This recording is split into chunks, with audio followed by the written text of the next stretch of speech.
The Witcher 3 is my boyfriend's favorite card game because unlike other popular card games such as Hearthstone or Slay the Spire or Not You, I'll remember this. The Witcher 3 has an entire action-adventure game inside of it. There's a beautiful, mysterious, and frightening open world to explore, full of monsters, hidden treasure, and some of gaming's most complex characters and choices. I name thee Daya. Is it me, or was that the ugliest baby? The player is a legendary sellsword known for using potions, spells, and somersaults to rid villages of horrifying creatures. But he's tired of all that boring stuff and just wants to play Magic the Gathering. Word is you like to play cards. Gerbil of Riverdale goes from town to town hunting down even the most elusive dialogue option to play cards, Only interested in good cards. Don't want any trash. challenging anyone with a deck no matter how urgent their side quests are. Find my loved ones, and I shall tell you about the girl you seek. Ever play Gwent? Will Garlic of Cafeteria find the most powerful card in the game, which happens to be himself? Or will his pony get stuck on a roof? Find out now on Girlfriend Reviews. But this won't be a review of The Witcher 3. This is a review of what it's like to live with someone who plays Gwent. I didn't even know what The Witcher was until my boyfriend found that out and made me look at it. And I can't blame him for trying. This game is clearly a groundbreaking work of art, one of the greatest of all time, so your boyfriend should definitely play it, but it makes me want to kill myself. This being the third game in a series based upon decades of novels, I felt like I was thrust into the Return of the King without having seen the previous two movies. I have no memory of this place. I had so many questions and confusions like, why is he a cat? And who cuts this guy's hair? But he usually said it didn't matter, it would take too long to explain, so I was like, Alright then, keep your secrets. even though I was lost in the big picture, I was still on board with the immediate plot. We're trying to find Yennefer, who is totally awesome and gets totally naked, and we need to fight a griffin, which should be epic, got it. But this is the problem with The Witcher 3 as a backseat gamer. We didn't do that stuff for like 10 hours. That's about how long it took us to play all of The Last of Us, which had me bawling my eyes out every 30 minutes. Instead of following the plot that the developers had expertly laid out, my boyfriend was like, hold up a minute, this ugly old lady had lost her frying pan.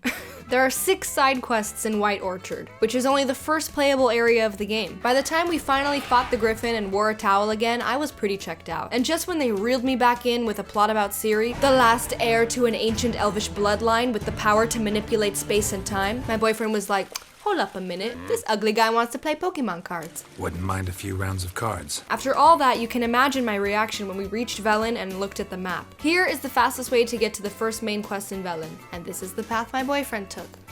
Hold up a minute, hold up a minute, hold up a minute, hold up a minute. Now don't get me wrong, some of these distractions are the best side quests ever put into a video game. In fact, some of them are longer and better written than entire other games. The problem with that as a backseat gamer is that it's really hard to keep track of everything because The Witcher 3 is like, yo dog, I heard you like side quests, so we put some side quests in your side quest so you can side quest while you side quest. I mean, this guy has hands down the best B-plot I've ever seen. A complex mystery about a missing wife and child. You can tell him I'm alive and I'm never coming back. A cautionary tale of addiction and neglect. A morally ambiguous tragedy that Shakespeare could have written. Remember me like that. But even in the middle of all that, my boyfriend said, hold up a minute. Miss me with that dead baby, you wanna play some Gwent? I do. And what's more, I usually win. And I'd be going, This is the worst.